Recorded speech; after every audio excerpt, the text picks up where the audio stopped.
हाय आं सानसुमा दैमारि गासैबो नायगिरि नोंथांमोनजों लोगोसे आंनि आंगोनि फरायसुला फरायसुलिमोनखौ आंनि रलिं स्टोन टीसी इउट्यूब चेनेलावहा बरायग्रोनाय थाबाय। आङो दिनै बे भिडिअनि गेजेरजों क्लास 10 नि 8.2 नि कुइसन नम्बर 3 खौ जों माबोरैहाय मावफुंनो हायो आरो माबायसा गुरै आदबजों गोसोआव लाखिनो हायो बे कुइसनफोरखौ माबोरै मावफुंनो हायो बेखौ आङो दिन्थिगोन। फैदो जों दानिया भिडिअखौ फारियै नायलांबानो जाबाय फार्स्टनिफ्राय लास्टसिम जोबजासिम आरो जोबजासिम नायनानै जुदि बुजायनायखौ जुदि बुजि मोनोबा आरो बुजायनायखौ जुदि गाहाम मोनोबा अन्नानै लाइक शेयार आरो साबस्क्राइब खालामनो दाबाव। फैदो जों दानिया नायलांदोनि दा कुइसन नम्बर 3 नि मोननै दङ कुइसन नम्बर 3 आवहा कुइसन नम्बर 3 नि 1 आव दङ जुदि 10a + b होल इक्वल √3 आरो 10a - b होल इक्वल बेसेबां 1/√3 जायो आरो बेयावहा बेसेबां नैबेखिनि बुंनाय दङ बेखौ नायनानै स्टुडेन्टफोरा आन्दायनाङा जों डाइरेक्ट नैबे फरायबानो जाबाय अब्ला a आरो b नि मानखौ दिहुन। दा बेयाव ओरै बुंनाय दङ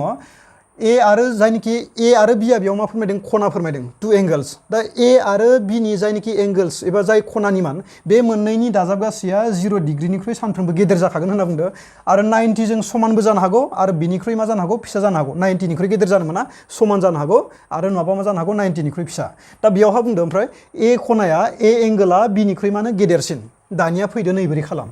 दा कुइसनाव जुदि बे बेसा थायोबा जास्ट नैबोरै सलुसन लिरबानो जाबाय नोंसोरो मावफुंथाय एबा सलुसन इंलिसाव लिरबानो जाबाय। होनाय दङ फार्स्टआव मा खालाम गिभेन डेट होनाय दङ नैबोरै खालाम मा होनाय दङ 10a + b = √3 जास्ट बेखौ ओरै लिरबानो जाबाय 10a + b = बेसेबां √3 बेखौ लिरना लाबानो जाबाय। दा ओमफ्राय बिनिफ्राय समानथाय नाम्बार 1 खालाम। दा माबोरै समानथाय नाम्बार 1 खालामगोन मोनसे बाथ्रा गोसोआव लाखि बेथिं मा दङ 10 बेयाव मा दङ एसेबां गोरा नङा इजि बोरै बानायलांबानो जाबाय। जुदि लेफ्ट साइडआव बेयाव 10 थायोबा बिथिनिखौबो जों 10 खालामनांगोन होनना गोसोआव लाखिबानो जाबाय। बिथि साइन थायोबा बिथिनिखौबो मा खालामनांगोन साइन खालामनांगोन। जोंहा माबोरै खालामगोन जोंहा 8.2 नि कुइसन नम्बर 1 खौ जागायनो थांनाय सिगां जों मोनसे मोन्दोंमोन चार्ट मोन्दोंमोन बबे खनानि माना बेसेबां बेयाव जुदि 10 दङबा जों बेयाव मा फज'खानांगोन 10 फज'खानांगोन। दा जोंहा बुजिनांगोन 10 बेसेबां डिग्रीनि माना √3 जायोमोन बेसेबां डिग्री 10 60 डिग्रीनि माना √3 बेफोरखौ गोसोआव थानांगोन खिन्थु। दा अब्ला √3 नि जायगायाव मा फज'नांगोन 10 60 बिथि 10 थानायखाय बिथि मा खालामखो 10 खालामबाय अब्ला बे 10 जों बे 10 मा जागोन डिभाइड बिथि सानजाबनाया बिथि मा जागोन राननाय जाहैगोन गाहायाव थांगोन अब्ला 10 जों 10 मा जागोन डिभाइड जागोन बिदि इजि खालामबानो जाबाय। दा नैबोरै खालामदो लेफ्ट साइडआव थाबाय a + b = बेसेबां 60 डिग्री बेखौ मा खालामदो समानथाय नाम्बार 1 सेथि नाम्बार समानथाय। दा बे बेसानो आरोबाव एबा एगेन एबा आरोबाव लिरबानो जाबाय। आरोबाव मा दङ जोंहा मोनसे समानथाय दंबावो मोनसे इकुवेशन दङ बेसेबां 10 एबारनिया मा दङ a - b 10a - b = बेसेबांनो 1/√3 बेखौ नायनानै आन्दायनांगौ गोनांथि गैखाया एन्सारा ओंखारखागोन जोंहा फारि बानायलांबानो 10 बे थिगानो a - b = दा मा होनना बुंदोंमोन इकुवेशन एबा समानथायाव जुदि नै बिथिंजाय 10 थायोबा बेथिनिखौबो जों मा बानायनांगौनो 10 बानायनांगौ। दानिया फार्स्टआवहा 10 लिरना लाबानो जाबाय बेयावहा जाय दङ बेखौ डाइरेक्ट लिरना ला ओमफ्राय जों बुजिनांगोन 10 बेसेबां डिग्रीनि माना 1/√3 जायोमोन 10 बेसेबां डिग्री 30 डिग्री 10 30 डिग्रीनि माना बेसेबां 1/√3 बेखौ गोसोआव लाखिनांगोन 10 बेसेबांनि माना बेसेबां। दानिया नैबोरै खालामदो बेथिनि 10 जों बिथिनि 10 डाइरेक्ट केन्सेल खालाम बिथिं मा जादों 10 आ इनटु बिथिं मा जाहैगोन डिभाइड राननाय जाहैगोन रानबा मा जागोन केन्सेल जाहैखागोन बेखायनो जों डाइरेक्ट केन्सेल खालामबाय। दानिया नैबोरै खालामदो समानथाय इकुवेशननि लेफ्ट साइडआव मा थाखो a - b बिदि फारिहै इजि बानायलांबानो जाबाय। मेथ्सआ एसेबांखिनि गोरा नङा जुदि फर्मुलाफोरा फारि गोसोआव थायोबानो मेथ्सनि एन्सारा ओंखारखायो मेथ्स बायसा इजि साबजेक्टआनो गैया जुदि खालामनो हायोबा। दानिया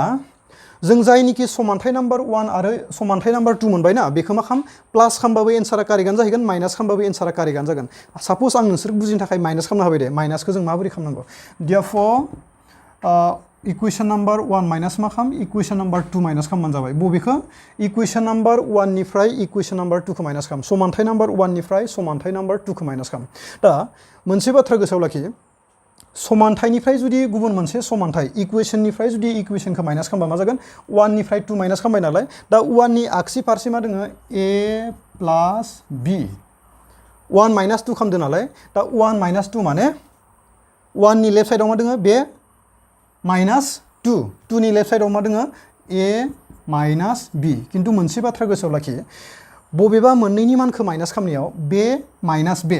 माइनासनि उनाव जुदि मान फज'नांगौआ मोननै मोनथाम थायोबा बेबायदि प्लास माइनास जाना थायोबा सानफ्रोमबो बेयाव मा खालाम ब्रेकेट बाहाय ब्रेकेट खालामाबा खिन्थु बेनिफ्राय कमप्लिटलि मेथ्सआ मा जाहैगोन मिस्टेक जालांगोन जुदि बेयावहा प्लास थायोबासो प्लास खालामनांगौबासो ब्रेकेट फज'आबाबो जागोन खिन्थु माइनास खालामनांगौबा जों मा खालामथारनांगोन ब्रेकेट फज'थारनांगोन दानिया 1 माइनास 2 माने मा जाखो समानथायखौ जुदि प्लास माइनास खालामबा लेफ्टनिजों लेफ्ट बिदि खालामनांगोन ओमफ्राय बे समानसिना मोनसेयानो फैबाय दा 1 माइनास 2 माने राइटनिफ्राय राइट माइनास जागोन 60 माइनास 30 बेसेबां 60 डिग्री माइनास बेसेबां 30 डिग्री दानिया नै बोरै खालामदो ब्रेकेट फज'नानै फार्स्टआव दानियासो ब्रेकेटखौ सेफाय ब्रेकेटनि बाहेराव जुदि माइनास साइन एबा सिन इनटु जाना थायोबा ब्रेकेटनि सिङाव जाय सिन दङ बेखौ डाइरेक्ट मा खालाम सोलायना हो प्लास दंमोन माइनास जागोन माइनास इनटु प्लास माइनास होना जों सोलोंबोबाय नालाय एसेबांखिनि बे बेसा नायबाय थानाङा जास्ट जायफोर सिन दङ ब्रेकेटनि बाहेराव थानाय सिना माइनास बा बिनि सिनखौ डाइरेक्ट मा खालाम सोलायना होबानो जाबाय बेयाव मा दंमोन प्लास दंमोन माइनास जाबाय माइनास दंमोन बे मोनसेया माइनास दंमोन प्लास जाखागोन दा बेखौनो जों आगोलाव सोलोंबाय minus into plus minus minus into minus plus बिदि खालामबाय थानाङा सिनखौ डाइरेक्ट सोलायो जुदि ब्रेकेटनि बाहेराव माइनास थायोबा दा 60 निफ्राय 30 माइनास खालामबा बेसेबां थागोन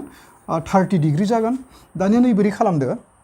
नैबे ए जों ए केन्सेल खालामनो हागोन प्लास माइनास जानायाव जुदि बबेबा मोननैया जुदि सेम जायोबा सिना डिफारेन्स बा सिना जुदि बेलेग बेलेग जायोबा बेखौ डाइरेक्ट केन्सेल खालाम खिन्थु बे बी जों बी मा जाखो सिना एखे बी प्लास बी मा जागोन 2b मोननै बी सोलायस्लुनि दाजाबनायखौ बिदि खालामबानो जाबाय बी प्लास बी माने बिनि मोनसे मोननै बिदि इजि खालामबानो जाबाय आगदा फारसे थाबाय बेसेबां 30 डिग्री दानिया नै बोरै खालामदो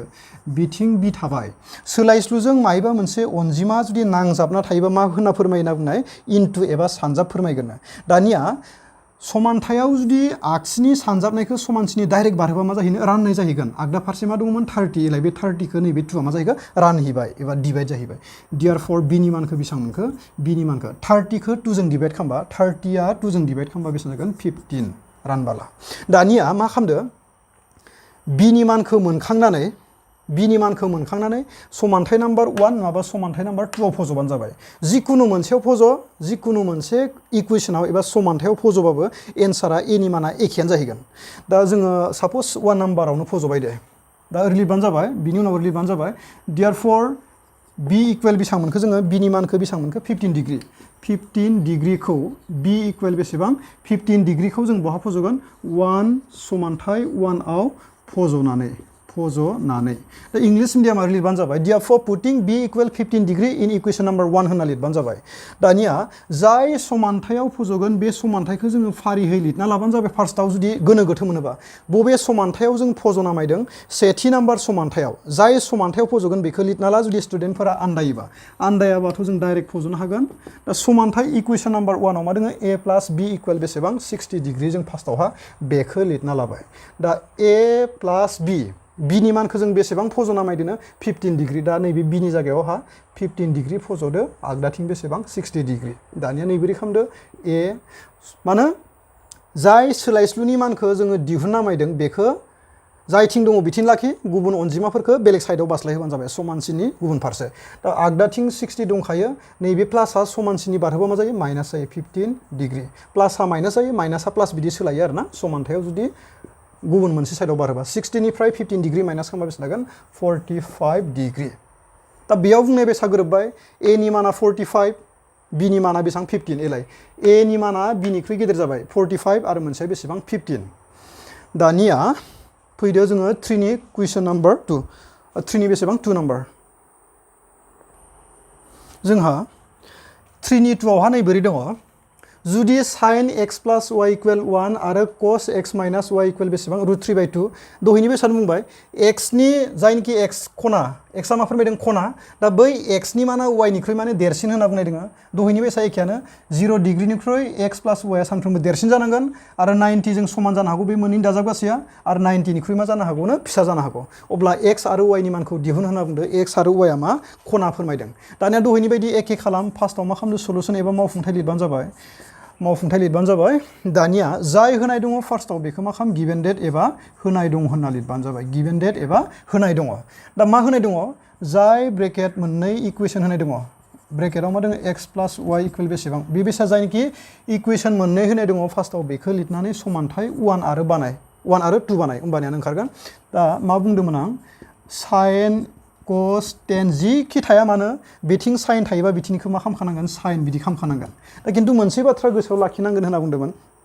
समानथायाव इकुवेशनाव बिथि साइन दङबा बिथिंनिखौ मा खालामखानांगोन जोङो साइन बानायनांगोन दा साइन बेसेबां डिग्रीनि माना 1 मोनलाय साइन 90 डिग्रीनि माना 1 बेफोरखौ गोसोआव थानांगोन अब्ला 1 नि जायगायाव साइन 90 डिग्री फज'दो ओमफ्राय मा खालामदो साइनजों साइन काट केन्सेल खालामना होबानो जाबाय दा बेयाव मा थाखो x प्लास y इकुवेल बेसेबां 90 डिग्री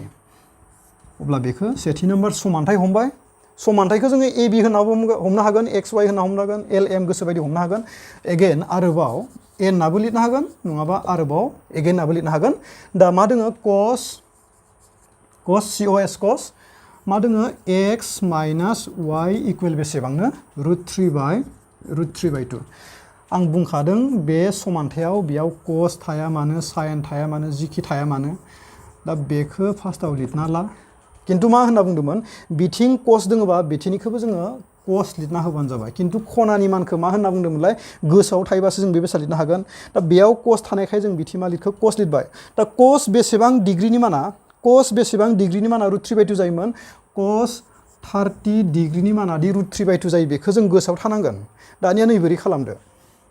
नैबोरै खालामना होदो cos जों cos केन्सेल खालामनो हाबायनो x माइनास y इकुवेल बेसेबां 30 डिग्री बेखौ मा हमनो होदोंमोन समानथाय नाम्बार नैथि नाम्बार समानथाय इकुवेशन नाम्बार 2 दानिया मा खालामदो बिनिफ्राय देयरफॉर डाइरेक्ट लिरबानो जाबाय 1 माइनास 2 दा 1 माइनास 2 खालामबा समानथायनिफ्राय जुदि समानथाय माइनास खालामबा मा होनना बुंदोंमोन इकुवेशननिफ्राय जुदि इकुवेशन माइनास खालामबा लेफ्टनिफ्राय लेफ्ट माइनास जायो अब्ला 1 माइनास 2 नालाय 2 माइनास 1 खालामबा एन्सारा एखेयानो ओंखारगोन किन्तु 1 माइनास 2 खालामबाय आं दा 1 माइनास 2 माने 1 नि बिथिं बे दङ बे x प्लास y माइनास 1 माइनास 2 आगसिनिफ्राय आगसिजों माइनास जायो माइनास बेसेबां x माइनास y किन्तु आं मा होनना बुंदोंमोन माइनासनि उनाव जुदि फज'नांगौ जुदि भेलु एबा मानफोरा जुदि मोननै मोनथाम नमिल्स बिदाबफोर थायोबा प्लास माइनास जानानै बेयाव मा खालामनांगौ ब्रेकेट फज'नांगोन होमबानियासो एन्सारा कारेक्ट जाहैगोन दा 1 माइनास 2 माने 90 माइनास 30 माने समानसिना मोनसेयानो फैयो ओमफ्राय आगदानिजों आगदा माइनास जागोन 1 माइनास 2 माने 90 माइनास 30 जुदि 2 माइनास 1 बा 30 माइनास 90 जागौमोन 90 डिग्री माइनास 30 डिग्री दानिया नैबोरै खालामदो x प्लास y फार्स्टआव मा खालाम ब्रेकेटखौ सेफायग्रो दा ब्रेकेटनि बाहेराव जुदि माइनास जुदि सानजाबना थायोबा सिना सोलायखायो होनना डाइरेक्ट बुंखादोंमोन प्लास दङबा माइनास जाखाबाय x माइनास दङबा प्लास बिदि खालाम एसेबां गोलाव नायबाय थाना माइनास इन्टु प्लास बिदि माइनास इन्टु माइनास बिदि नायबाय थानांगौ गोनांथि गैया डाइरेक्ट बिदि सोलायनो 90 निफ्राय 30 माइनास खालामबा बेसेबां जायो जोंहा 60 जाबाय दानिया मा खालामदो दहायनि बेसानो प्लास माइनासआव जुदि बबेबा मोननैया एखेबा सिना बेलेग बेलेगबा बेखौ डाइरेक्ट केन्सेल खालाम बिनि सिना प्लास बिनि सिना माइनास y प्लास y बे मोननैनिबो सिना एखे प्लास खालामनांगोन दा y जों y प्लास जाबा मा जागोन मोननै y 2y इकुवेल बेसेबां 60 डिग्री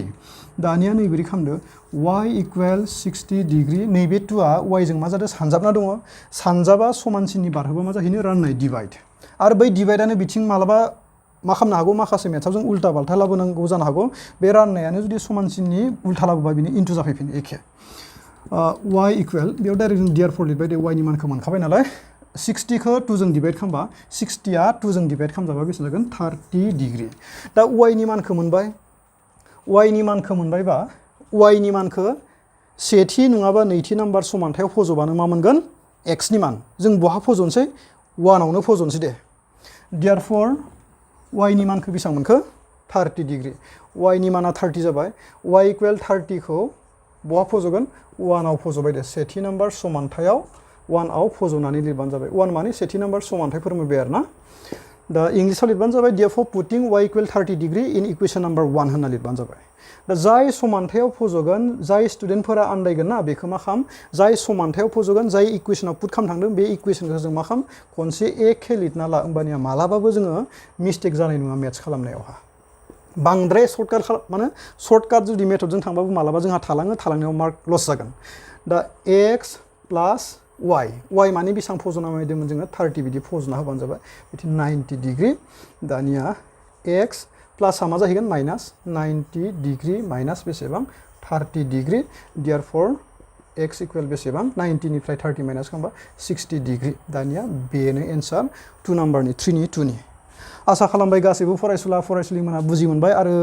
बुजायनायखौ जुदि मोजां मोनबायबा अन्नानै लाइक शेयार आरो साबस्क्राइब खालामना होबानो जाबाय।